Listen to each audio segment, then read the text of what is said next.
Aujourd'hui, nous allons faire un récapitulatif de la série animée Black Clover. Cette série suit un garçon nommé Asta. Asta et Yuno ont été abandonnés ensemble à la même église et sont inséparables depuis. Enfants, ils se sont promis de se mesurer l'un à l'autre pour savoir qui deviendrait le prochain roi sorcier. Cependant, en grandissant, les différences entre leurs capacités sont devenues très marquées. Yuno était un génie dans le contrôle et la puissance de la magie, tandis qu'Asta ne possédait aucune magie et entraînait son corps physique autant que possible pour tenter de compenser son manque de magie. Ayant reçu leur grimoire à l'âge de 15 ans, Yuno en a reçu un avec un symbole de trèfle à 4 feuilles, tandis qu'Asta n'a malheureusement pas eu de grimoire du tout. Cependant, lorsque Yuno a été menacé, la vérité sur le pouvoir d'Asta a été révélée et il a reçu un grimoire avec un trèfle à 5 feuilles, un trèfle noir. Aujourd'hui, les deux amis partent à la découverte du monde, tous deux à la recherche d'un même objectif. Épisode 1, il y a des centaines d'années, un grand démon a été vaincu par un mage qui est devenu le premier roi sorcier du royaume de Trèfle. À Age, un prêtre trouve 2 bébés abandonnés devant son église. Il les emmène à l'intérieur et découvre qu'ils s'appellent Yuno et Asta. Les garçons ont été élevés par le père Orji et la sœur Lily. 15 ans plus tard, Asta demande en mariage sœur Lily, qui refuse à plusieurs reprises. Yuno et les autres orphelins critiquent Asta et soulignent son manque de magie. Asta essaie de montrer ses talents, mais Yuno le surpasse grâce à sa magie. Les deux garçons ont grandi comme des frères dans le royaume de Trèfle, où tout le monde est capable de faire de la magie grâce à des livres de sorts personnels appelés grimoires. Yuno est devenu un garçon discret avec une forte affinité pour la magie du vent, tandis qu'Asta est devenu extraverti et compétitif, mais n'a pas encore montré de capacité magique et a plutôt entraîné son corps sans relâche. Ils souhaitent tous deux devenir le prochain roi des sorciers. Asta et Yuno assistent à une cérémonie magique pour recevoir des grimoires adaptés à leurs capacités. Plus tard, lors de la cérémonie d'acceptation des grimoires, 2 nobles critiquent les roturiers présents. Chaque grimoire est orné d'un trèfle à 3 feuilles symbolisant l'intégrité, l'espoir et l'amour, mais Yuno reçoit un grimoire à 4 feuilles extrêmement rare qui symbolise la chance, ce qui met en colère les nobles qui traitent tous les roturiers avec mépris. Asta est humilié de ne pas recevoir de grimoire. Bien qu'Asta ne reçoive pas de grimoire alors que Yuno en obtient un à 4 feuilles, Asta défie Yuno au titre de roi sorcier, mais Yuno l'ignore. Après la cérémonie, les 2 nobles tendent une embuscade à Yuno à l'extérieur de la tour, mais Yuno les maîtrise. Tous 3 tombent alors dans une embuscade tendue par Revchi Salik, un ancien chevalier de la magie qui projette de voler le grimoire de Yuno et de le vendre. Asta vient à la rescousse de Yuno, mais échoue. Alors que Revchi brise l'esprit d'Asta, Yuno appelle Asta sa rivale. Motivé par cette reconnaissance, Asta décide de continuer à se battre, ce qui fait surgir un grimoire de la tour. Un grimoire noir avec un légendaire trèfle à 5 feuilles qui, soi-disant, symbolise le diable. Revchi remarque qu'il s'agit d'un trèfle à 5 feuilles, et lorsqu'une grande épée apparaît du grimoire, Asta la saisit et l'ombre d'un diable apparaît derrière lui. Épisode 2, 10 ans auparavant, Yuno courait sur un sentier et tomba soudainement. Asta demanda à Yuno s'il allait bien et s'approcha de lui pour que Yuno puisse attraper sa main et se relever. Asta a traité Yuno de pleurnichard et lui a dit que ce n'était pas grave puisqu'il avait récupéré son dos. Ensuite, Asta et Yuno ont continué à courir le long du sentier, en se tenant la main, et Asta a dit que sœur Lily et les autres orphelins les attendaient au sommet. Asta a commencé à piquer une crise parce qu'il voulait épouser Lily. Yuno lui expliqua que ce n'était pas possible puisque Lily était un membre du tissu. Asta dit à Yuno qu'il n'en avait pas fini et qu'il l'épouserait certainement un jour à l'âge adulte, ce à quoi Lily sourit. Plus tard dans l'église, Lily lut à Yuno et Asta l'histoire de la naissance du roi sorcier. Après qu'un démon ait apporté les ténèbres et menacé de détruire le monde, un courageux mage a combattu et vaincu le démon, ramenant l'aube dans le monde.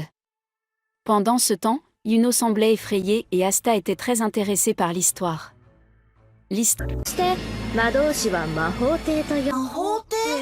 Un jour, Asta a admiré la statue du roi sorcier au sommet du crâne géant à l'extérieur de l'église. Asta demanda à Lily si le roi sorcier était une personne importante, ce à quoi la sœur répondit par l'affirmative et ajouta qu'il était la personne la plus importante après le roi. Asta se plaça en haut de la barrière à l'extérieur de l'orphelinat et leur annonça qu'il avait pris sa décision, il deviendrait le roi sorcier. Lily semble très surprise et Asta énumère les raisons pour lesquelles il veut devenir le roi sorcier. Asta a ensuite demandé à Lily si elle voulait l'épouser puisqu'il allait devenir le roi sorcier, ce à quoi Lily a répondu qu'il s'agissait d'un tout autre sujet. Asta a continué à demander et la sœur a continué à dire non. Yuno a laissé échapper un petit rire à ce sujet. Le 12 décembre, Asta s'exerçait à la magie sans résultat. Il semblait frustré de ne pas pouvoir encore utiliser sa magie. Lily passa avec un panier à linge et Asta lui dit qu'il l'aiderait à faire la lessive, ce dont Lily le remercia.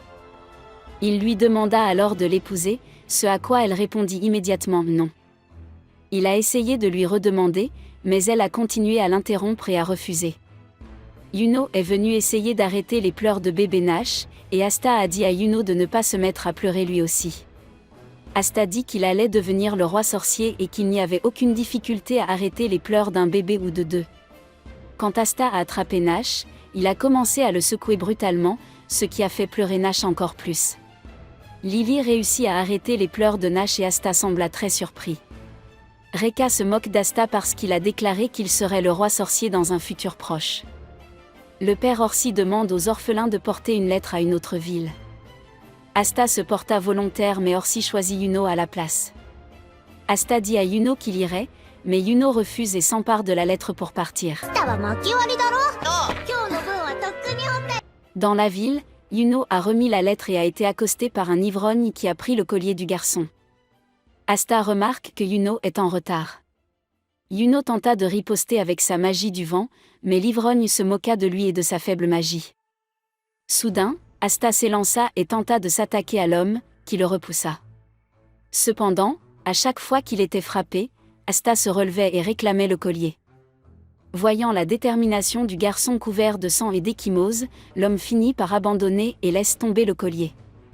Yuno s'est excusé d'avoir blessé Asta, mais ce dernier lui a rappelé qu'il le soutiendrait toujours. De retour dans le présent, Revchi Salik panique à propos du grimoire et de l'épée qui sont apparus, tandis qu'une ombre en forme de diable apparaît sur le mur derrière Asta. Un coup d'épée annule la magie de chaîne de Revchi. Alors qu'il assène un coup d'épée à Revchi, Asta déclare qu'il deviendra le roi sorcier malgré l'absence de magie et que sa magie consiste à ne pas abandonner. Revchi perd connaissance et s'écrase contre un mur. Asta explique qu'il a entraîné son corps physiquement puisqu'il n'avait pas de magie. Asta et Yuno se rappellent la promesse qu'ils se sont faite l'un à l'autre.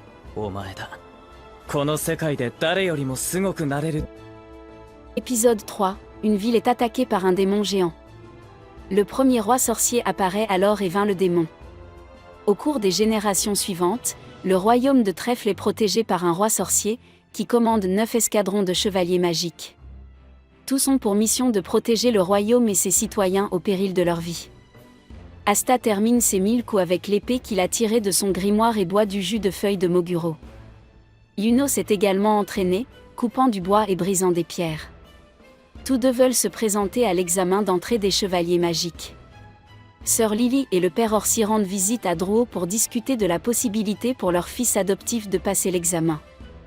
Asta et Yuno font ensuite la course jusqu'à l'église, et Nash prétend que c'est Yuno qui a gagné.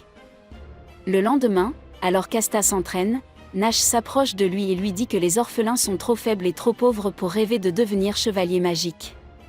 Mais Asta lui hurle de ne pas abandonner, déclarant qu'il prouvera que tout le monde peut le faire. Ce soir-là, Lily et Orsi préparent un dîner spécial composé de divers plats tato pour les garçons avant leur départ au matin. Les garçons partent et Lily se souvient de leur première rencontre et de la nuit où Yuno a ramené Asta blessée.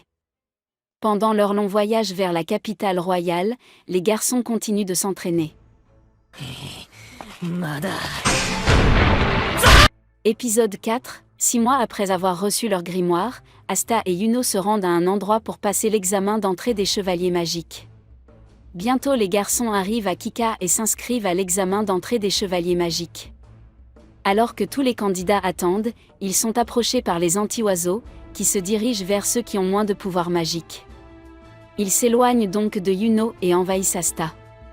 En essayant de s'éloigner de l'oiseau, Asta réussit à prendre un mauvais départ avec l'un des examinateurs, Yamisukiro, qui est le capitaine de l'escouade du Taureau Noir. Heureusement, l'examen commence peu après et le capitaine décide de le laisser partir. Le surveillant de l'examen, William Vengeance, qui est le capitaine de l'équipe de l'Aube Dorée, explique que les candidats doivent montrer leurs compétences aux 9 capitaines en effectuant diverses tâches, telles que monter sur un balai, tirer un coup de feu magique, et bien d'autres encore. Sek Bronzaza se présente à Asta et décrit les capitaines et leurs escouades à leur entrée: Nozel Silva des Aigles d'Argent, Fugoléon Vermillon des Lions Pourpres, Jacques l'Éventreur des Mantes Vertes, Charlotte Roseley des Roses Bleues, Geldre Poiseau de l'Orque Pourpre, Dorothy Onsworth des Pans Corail, Ril Boismortier des Cerfs Aquatiques et William Vengeance des Aurores d'Or. Sek Bronazaza pense qu'il peut se mettre en valeur en se tenant près d'Asta, qu'il considère comme la pire candidate à l'examen. Au cours de l'examen, Asta se débat dans diverses épreuves tandis que Yuno et Sek font preuve d'une grande habileté. À la fin, William révèle que l'épreuve finale consistera en un combat entre les candidats. Sek demande rapidement à Asta d'être son adversaire pour impressionner davantage les examinateurs. Convaincu que la victoire est dans sa main, Sek commence à lancer des insultes à Asta en affirmant l'origine et l'infériorité de cette dernière. Le combat commence, à la grande surprise de Sek et de toute l'assistance, Asta parvient à vaincre facilement son adversaire tout en montrant ses prouesses physiques à Yami et William. C'est tout pour aujourd'hui. Si vous avez aimé ce récapitulatif et que vous voulez plus de récapitulatifs comme celui-ci, pensez à vous abonner à notre chaîne.